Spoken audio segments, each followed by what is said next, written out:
Well, it is wonderful to see everybody here this morning. Please open your Bibles to Mark chapter 6. And if you've got a bookmarker, please place it in Mark chapter 6 as we're going to be, and you're going to be scared by what I'm about to say. We're going to look at Mark chapter 6, 7, and 8, and a little of John 6 while we're at it. The title of our lesson is Back and Forth Across Galilee, and the reason I picked that title is because as you study the ministry of Jesus, what you realize is that He did a lot of traveling. And sometimes that traveling can seem kind of random. You wonder, well, why did He go there at this time? Why did He go back to this area at a different time? Why does He avoid Jerusalem during this time of year? And why does He spend so much time around Galilee? As you look at Mark 6, 7, and 8, that becomes abundantly clear. He crisscrossed Galilee constantly. He was going across the sea from one side to the other. He was going up to Tyre and Sidon at one point. He crossed back over the sea to Decapolis, to a primarily Gentile region. And again, you wonder, as you're studying this, why is He crisscrossing Galilee the way that He is? Let's begin in Mark chapter 8 and notice the end of our story. One of my favorite devices in storytelling, by the way, whether it's reading a book or watching a movie, one of my favorite devices in storytelling is when a story starts at the end. And it kind of gives you the ending and you're left going like, well, how did we get to this point? And I want to do that with you this morning. We're going to start at the end in Mark chapter 8 and begin in verse 14 and follow along with me if you will. And they had forgotten to take bread. They did not have more than one loaf in the boat with them. Now He was giving orders to them, saying in verse 15, "Watch out and beware of the leaven of the Pharisees and the leaven of Herod." And they began to discuss with one another the fact that they had no bread. And Jesus, aware of this in verse 17, said to them, "Why do you discuss the fact that you have no bread? Do you not yet see? Do you not yet understand? Do you have a hardened heart? Having eyes, do you not see? And having ears, do you not hear? And do you not remember? When I broke the 5 loaves for the 5,000, how many baskets full of broken pieces did you pick up?" And they said to Him, 12. And in verse 20, "And when I broke the 7 for the 4,000, how many large baskets full of broken pieces did you pick up then?" And they said to Him, 7. And He was saying to them, "Do you not yet understand? Do you not yet understand?" So as we look at the end of our story, we're left asking a number of very challenging questions, which we'll address as we work our way through the text. First of all, what's the significance of the fact that they had no bread with them in the boat? They just might have had one small loaf off to the side, but not enough bread for their needs at the moment. What about the leaven of the Pharisees? What does Jesus mean there? Beware of the leaven of the Pharisees. At what point in Mark 6, 7, and 8 should they have learned any lessons from the leaven of the Pharisees? Another question. Why does Jesus constantly use bread throughout this context? As we read Mark 6, 7, and 8, and as we look at John 6 briefly, you'll notice that bread seems to be a theme in everything Jesus says and in every pit stop He makes on this crazy, circuitous, back and forth journey they're about to take across Galilee. Is there some kind of a lesson or some kind of a connection that the disciples were supposed to have made at this point on bread? And why is Jesus so insistent that they ought to have understood something by now? Several times in Mark 8, Jesus says, "Don't you get it yet? Don't you understand?" So in this lesson, we're going to try and get to the bottom of this. What should they have understood at this point? What lesson was Jesus trying to get them to understand? Obviously, He believed they could have understood it. Obviously, He believed they should have understood something. So what did they experience in the previous days and perhaps even weeks that Jesus expected them to take note of? Let's go back to the beginning of the story then and notice a few things about Galilee. If you're not familiar with Galilee, I'll give you basically your 5-minute primer here on the Sea of Galilee and the district in which it was. The Sea of Galilee was named after the district of Galilee. It had fresh, sweet water and abundant fish, and I think that's something you could clearly see from the text in the Gospels, is there were a number of people in the Gospels that made their living from fishing in the Sea of Galilee. Most of the communities along the shoreline of this very, very large lake actually were based almost entirely on the fishing economy. Interesting thing is the lake sits below sea level, so the shoreline is actually only a very, very thin strip. You almost have the sea, a very thin strip of shore, and then cliff faces, high hills that surround the lake. Most of Jesus' ministry took place around Galilee. His home was in a town called Capernaum, along with most of his disciples, though Bethsaida and Capernaum were almost like twin cities near the north of the Sea of Galilee, and so they tended to go back and forth between those cities quite a bit. Just so you're aware, the northern and western shores of the Sea of Galilee were primarily made up of Jewish communities.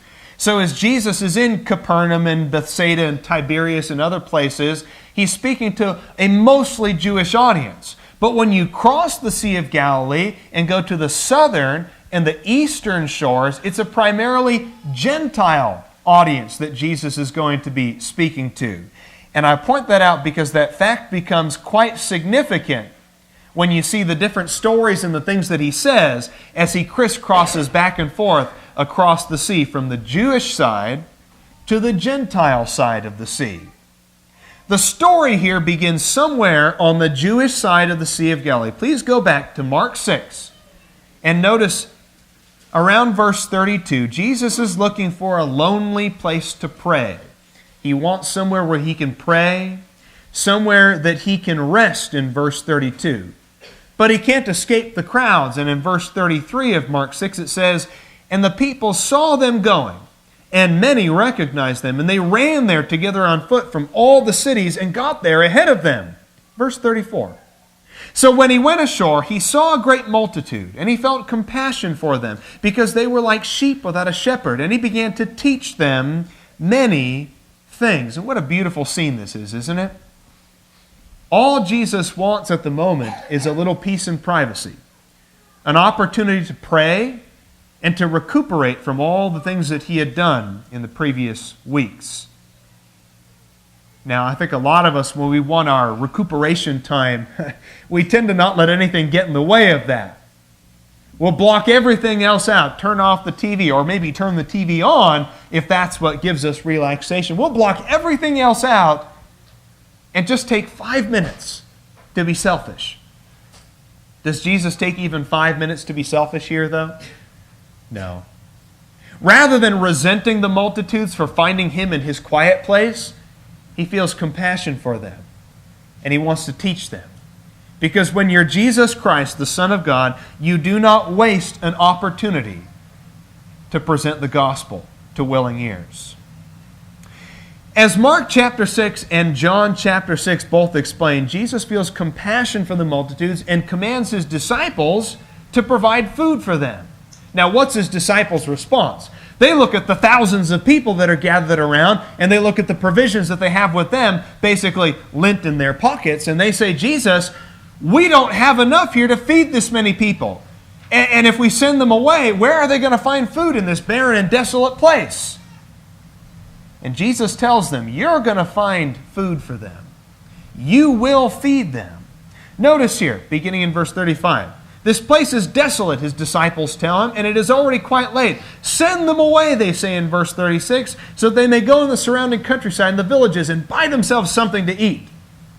But he answered and said, "You give them something to eat." "Shall we go and spend 200 denarii on bread and give them something to eat?" they say. So he asked them in verse 38, "How many loaves do you have? Go look." I like the way Mark's gospel puts that. How many loaves do you have? Go look. Don't just give me like an easy answer. Don't just dismiss it and say, "Well, we don't have enough." No, he says, "You go look. I want a definite answer. You tell me how many loaves you have." So they found out. They said, 5 and 2 fish. And he commanded them all to recline by groups on the green grass. And in verse 40, they reclined in companies of hundreds and of 50s. And he took the 5 loaves and the 2 fish, and looking upward to heaven, he blessed the food and broke the loaves And he kept giving them to his disciples to set before them. And he divided up the 2 fish among them all, and they all ate and were satisfied. So don't dismiss this as non-miraculous. It's not just that he took that small amount of food and divided it up into such a small amount that 5,000 people could eat, each just a morsel. No. That many people ate and were satisfied. They ate and were satisfied to the point that they even had leftovers afterward. They picked up in verse 43, 12 full baskets of the broken pieces and also of the fish. And there were 5,000 men who ate. Take special note of the number of baskets of leftovers. It's 12. Don't make any conclusions yet. Hold on. Just log that piece of information away in your mind. 12 full baskets on this side of the Galilee. Now, let's work our way a little bit forward through the story. He then commands his disciples to head in the direction of Capernaum in Bethsaida. But they encounter a storm along the way. We know this story very, very well. They witness Jesus calm the storm miraculously. And they end up landing in Gennesaret. Notice in Mark 6 and verse 53. When they had crossed over, they came to a land called Gennesaret and moored to the shore. And when they had come out of the boat, immediately the people recognized him and ran about the whole country and began to carry about on their pallets those who were sick to the place they heard he was. And wherever he entered villages or cities or the countryside, they were laying the sick in the marketplaces and entreating him that they might just touch the fringe of his cloak. And as many as touched it were being cured. So between these villages here in Capernaum and in Gennesaret, there's all these small communities, little enclaves of people, and they're coming to him from every corner of that part of the Galilee to be healed. Now again, this is a primarily Jewish audience. We need to understand that. These are heavily Jewish communities coming out to a Jewish rabbi, or at least they would so understand him to be a Jewish rabbi, and they're being healed miraculously. What a wonderful time. What an exciting time for the people on the north shore of the Sea of Galilee. But not everybody's excited. It's during this time period of healing and miracles that we find out in Mark chapter 7 that not everybody was on board with the ministry of Jesus.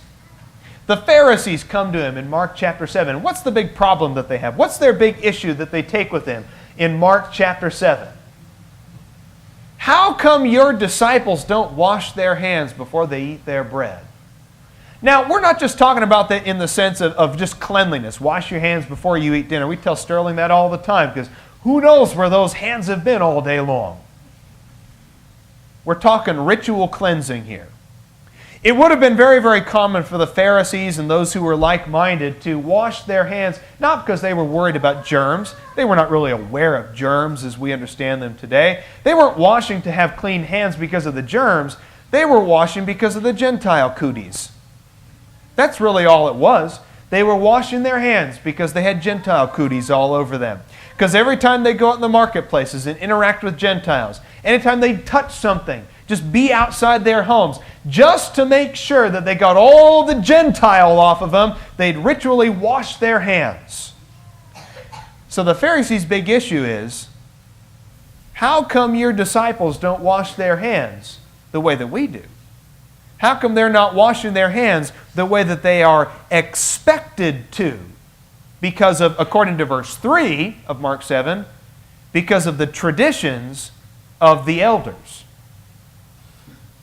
It's an interesting conversation that Jesus then has with them. Obviously, bread is a component of it, isn't it? They don't wash their hands before they partake of the bread. But notice what Jesus says in verse 6. Rightly did Isaiah prophesy of you hypocrites, as it is written, this people honors me with their lips, but their heart is far away from me. In vain do they worship me, teaching as doctrines the precepts of men. Neglecting the commandment of God, you hold to the traditions of men. Now remember the end of our story in Mark 8. Jesus talks about beware of the leaven of the Pharisees. Maybe we're starting to get a piece of that puzzle now, aren't we? That by the end of the story in Mark 8, Jesus is reminding them, we've gone on a long journey together, and at different points we've encountered the Pharisees. You've smelled the leaven of the Pharisees, haven't you? You've smelled the yeast of the Pharisees wafting through the air. You know what it smells like. You know what it does to people. The leaven of the Pharisees kills true religion. The leaven of the Pharisees kills decency and compassion. The leaven of the Pharisees keeps your eyes off of the prize of the kingdom of God. It distracts you with the traditions of men, and it replaces the commandments of God with the expectations of other people placed upon you artificially. We're getting a piece of the puzzle here, aren't we? But that's not all. While we're here in Gennesaret, Jesus also makes one thing abundantly clear. Pick up in verse 18, please, of Mark 7. Are you so lacking in understanding? Do you not yet understand that whatever goes into the man from outside cannot defile him? Because it does not go into his heart, but into his stomach, and is eliminated. And look what Mark includes here parenthetically. Thus he declared all foods clean. There's food again.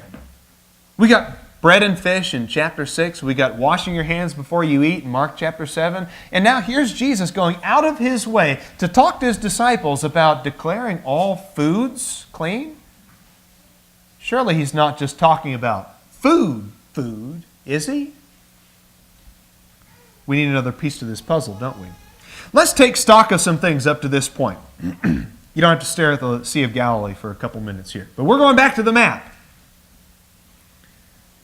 It's hard to ignore the role of bread in these stories, isn't it? The multitude lacked bread. Jesus provided bread for them. His disciples got to handle the bread that he provided. I know that's a fact that shouldn't be ignored. That as Jesus was miraculously providing bread, he wasn't the one handing it out to everybody. Who was doing the handing out? Who was passing out? It was his disciples, wasn't it? They got to handle the bread that Jesus was creating for them miraculously. Everybody was satisfied by the bread. So satisfied that they even had leftovers at the end of the meal. When you go to John chapter 6, John chapter 6 is the parallel account. This is the same story, understand. This is Mark chapter 6, but this is another piece of it that Mark doesn't include in his account. In John chapter 6, notice, beginning in verse 26, the multitudes find him in that Mark 6, verse 53 through the end of the chapter area where he's doing miracles between Capernaum and Gennesaret. In that time period, the multitudes find him and they're asking for more bread. In verse 26, Jesus said, "Truly, truly, I say to you, you seek me not because you saw signs, but because you ate of the loaves and were filled." That's why you're here. You're interested in me because of the food, the bread. There's bread again. Boy, that bread sure features prominently in this story, doesn't it? But look at verse 27. "Do not work for the food which perishes, but for the food which endures to eternal life, which the Son of Man shall give to you, for on him the Father, even God, has set his seal." After this, in John chapter 6, they end up having this long, drawn-out conversation about the bread of life. And Jesus says, "I'm the bread of life." I don't know.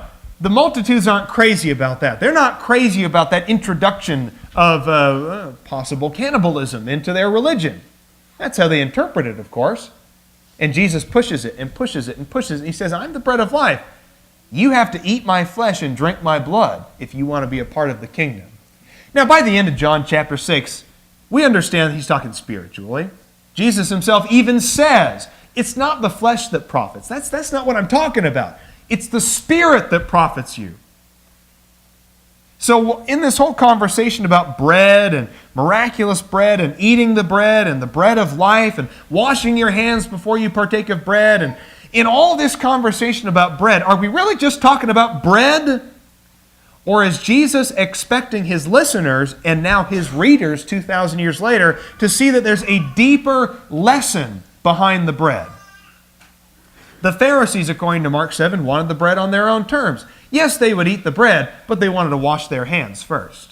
They wanted to have their traditions first. They wanted to have their man-made laws before they partook of the bread. Yes, we'll eat the bread, But we're going to follow the traditions of the elders first before we partake of the bread. That's asking for God's bread on your own terms. And in Mark 7, verse 19, like I already alluded to, Jesus declared all foods clean.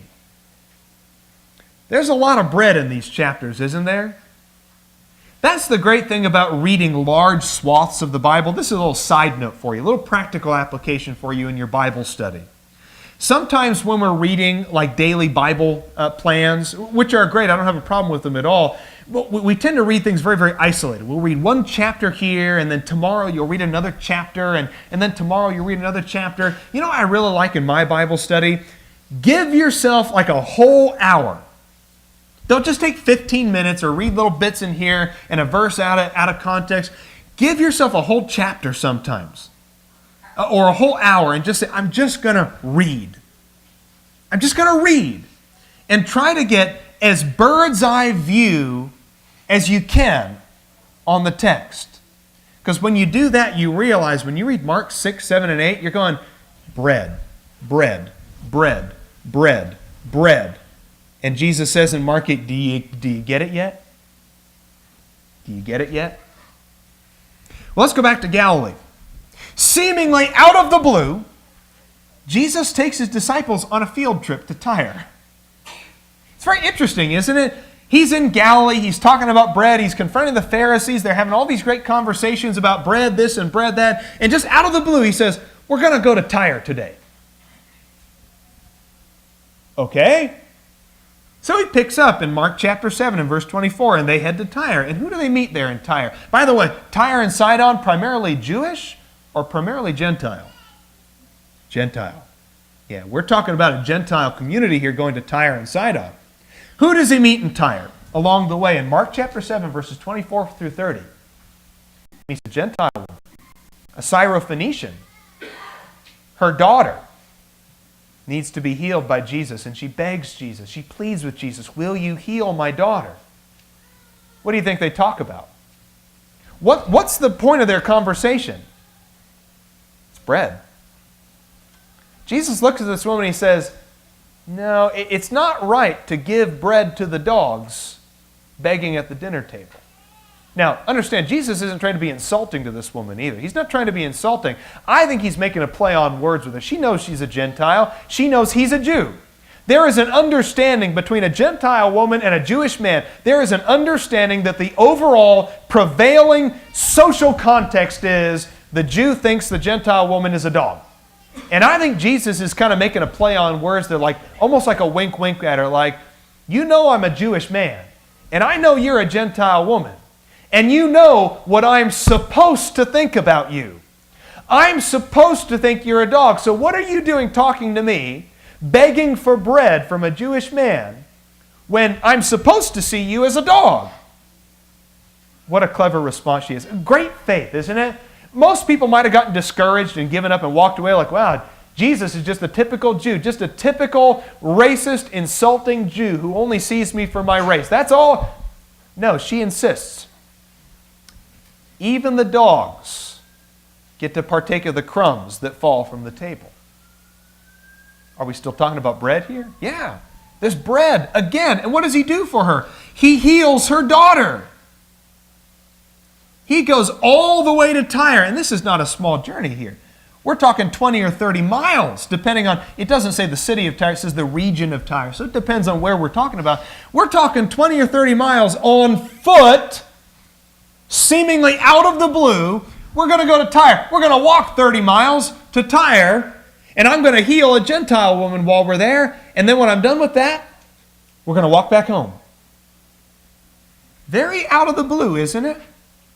What a strange event to just kind of randomly throw in there.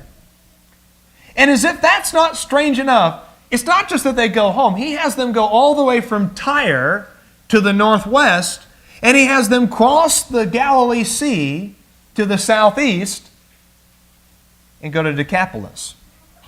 And in Mark chapter 7, beginning in verse 31, they get to Decapolis, and what does Jesus do there in Decapolis? He finds a man who's deaf and has very, very difficult time speaking. What does he do? He heals the man. He heals the man. in Decapolis? Well, what's the big deal about Decapolis? Let's talk about Decapolis. What's the significance of Decapolis? Why is Jesus going all the way from Tyre, all the way down to, we're talking, you walked 20 or 30 miles to get to Tyre, and now you're going to walk well over 20 or 30 miles to go back all the way to Decapolis? You're crossing the sea? This is a very strange series of events that probably has his disciples kind of stroking their beards going, why exactly are we going to Decapolis right now? Why, and why are you healing Gentiles in Decapolis? So what's kind of the significance? The disciples already had reasons to be wary of Decapolis, didn't they? They'd already been there. If you read back in Mark chapter 5, they've already been to Decapolis. And what happened there? Well, who's the first person who meets them in Decapolis in Mark 5? A man with a whole lot of demons. What's the next thing they see? A herd of pigs. Let's see. On my first trip to Decapolis, I saw a demon-possessed man and a lot of pigs. As a good Orthodox Jew, that's not exactly where I'm going to be taking my summer vacations. Understand that Decapolis was everything that it meant to be heathenish and Hellenistic. Decapolis was kind of this loose affiliation of about 10 cities on the other side of the Galilee. These cities were semi-autonomous, and they were heavily Hellenistic. Hellenistic means Greek. Very, very Greek cities. And in these cities was just about every form of debauchery that would shock any Jewish grandmother. It's believed, actually, that in Luke 15, in the story, the parable of the prodigal son, that when he goes away to his faraway land, it's believed by most that Decapolis is the faraway land that he goes to. Because what does he have to do for a living while he's there? He has to tend pigs. What do you find in Decapolis in Mark chapter 5? Pigs. Basically, that's the worst place that you want to go if you're a good traditional Jew. This is a land full of heathenish Greeks who eat pork. And here's Jesus dragging his disciples from Tyre all the way to Decapolis, a place where they've already encountered everything that it means to be disgusting and Gentile. And what does he do with them in Mark chapter 8? Shockingly enough, about 4,000 men gather around. 4,000 men, that does not include the women and the children. About a crowd of 4,000 gathers around Jesus. And he offers them the same miraculous bread and fish meal that he does to the Jews back in chapter 6. You wonder sometimes as you're reading the Bible, why does Jesus feed a crowd of several thousand twice? I've heard that from people. Is this just a retelling of the same story? Is it a misinterpretation? Is it that Jesus didn't think that he was being affected the first time around? Why do we have basically the same story twice? The answer is it's not the same story. Yeah, he feeds a crowd of several thousand with a minuscule amount of bread and fish. And at the end of it, when everybody has eaten and is satisfied, there's a lot of leftovers. But what's the key difference between Mark 6 and Mark 8? The difference between the side of the Sea of Galilee. When you're crossing from a primarily Jewish audience to a primarily Gentile audience, and you are offering the same miraculous bread to two different audiences, how shocking would that have been to the disciples? What is the amount that is left over? How many baskets? 7. You're starting to think in your head, Ryan's going somewhere with this, isn't he? There's one more sea crossing that they make as we bring our story to a close. Jesus takes his disciples to Bethsaida while discussing the events of the past few days. And that's our original text in Mark chapter 8.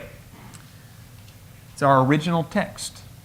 So we've come full circle now. We started at the end and went all the way back to the beginning, and now we've crisscrossed the Sea of Galilee several times. We've gone all the way to Tyre, we've gone all the way to Decapolis, and now we're going back to home turf. We're on a boat in Mark 8 and verse 14. We're on a boat headed back to home turf, the comfort zone, Bethsaida, the twin city of their hometown. And on their way back to Bethsaida, this is where he asks them these questions that we originally considered at the beginning of our lesson. How many baskets were left over the first time we did this? And they said 12. How many baskets were left over the second time we did this? And they said 7. And he says, do you get it yet? Do you get it yet? Where have we been on this journey? Where have we been over the last several days or possibly weeks? Remember, all of this is on foot. We're talking dozens of miles on foot. It's conceivable that Mark chapter 6, 7, and 8 have taken up to a month of their lives to complete. And they were expected to learn something. They were expected to remember something. On the Jewish side of the Sea of Galilee, there were 12 baskets left over. What does 12 generally represent in Hebrew symbolism? Well, you've got 12 patriarchs, 12 sons of Israel.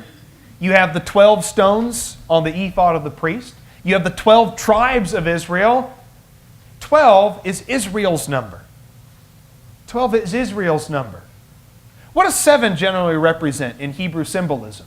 Now, I'm not saying every time. Sometimes a 12 is just a 12, and sometimes a 7 is just a 7. I'm not saying every single number is symbolic, but what does 7 generally represent? It's a complete number, a total number, especially in terms of cycles. You have 12 baskets on the Jewish side. You have 7 baskets on the Gentile side, and the same miraculous bread being offered to both of them. And to drive his point home, Jesus takes him on this long, on-foot journey to Tyre to heal who? A Gentile. And takes him all the way to Decapolis to do what? To heal a Gentile. And all along the way, like Mark 7 says, he declared foods clean. Again, are we talking about food anymore? Did he declare food clean? Or did he declare people clean? Jesus says, do you get it yet? Do you get it yet? So as we bring our lesson to a close, I want to ask you the same question that Jesus, do you not yet understand? Do you not yet understand that some lessons take great time and patience to learn? Jesus literally had his disciples hiking for miles over many days just so he could prove a point. Weren't there people in Galilee who needed to be healed? Couldn't he have healed somebody in Capernaum? Couldn't he have found somebody in Nazareth to heal? Why does he take them all the way to Tyre? Why does he take them all the way to Decapolis? Because he's going out of his way to prove a point to them. Do you not yet understand that sometimes the lessons that God wants us to learn in life take a long time to come to fruition?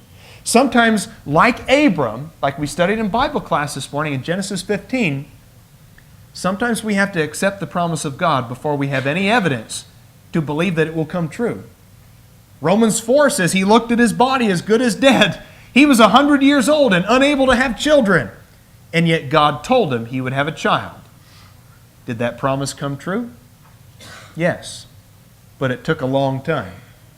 Some of the promises of God take a long time and a lot of effort for us to finally see the way that they have come true. Do you not yet understand that we can never allow the leaven of the Pharisees into our lives? We must never let the pettiness, the small religion, the favoritism, and the false piety of the Pharisees to blind us to the spiritual needs of those around us. Do you realize that this whole time that Jesus is ministering to the Pharisees, do you realize that this whole time that the Pharisees have been sitting on that side of the Galilee, that the Jews have been comfortable in their own communities, on their own side of the lake, that just a few miles across the water, there was a world of people who needed to hear about God? There was a world of Gentiles out there desperate for truth. The Pharisees had no intention of going across the Galilee to them. The Pharisees had no intention of reaching out to the Gentiles. They didn't care about Gentiles. They spent too much time washing their hands of the Gentiles, distancing themselves from them. And here's Jesus saying, guys, it's time to cross the Galilee. It's time to go to the land of demons and pigs and reach out to the people who want to hear truth. It is time to offer them the same bread of life that was offered to the Jews, Remember what Romans chapter 1 verse 16 says. I'm not ashamed of the gospel, for it is the power of God unto salvation, to the Jew first, and also to the Greek. Do you not yet understand that we are the beneficiaries of God's marvelous gift of bread? Like the heathens from Decapolis or the woman from Tyre, we receive the bread of salvation freely from the hand of our Maker. And it does not matter where you've come from. It does not matter where you were born. It doesn't matter what your race or your ethnicity is. It doesn't matter what your economic standing is in the eyes of other people. Jesus crossed the Sea of Galilee to the Gentiles so the door could be opened up for us to hear the gospel as well. When the gospel was offered to Gentiles, it was offered to you and me. Jesus is the bread of life, according to John 6. We're not talking about just bread anymore, though Jesus uses the bread as a symbol in all of these stories to drive the point home to His disciples. It's time for you to leave your comfort zone and start spreading the bread around. Do you not yet understand that you have an obligation this day to become a Christian, to heed the words of God and to obey the commands that He's given us through His wonderful and blessed gospel? He who believes and is baptized shall be saved, according to Mark 16, verse 16. That's how you can partake of the bread this very day. Why won't you obey? While together we stand and sing.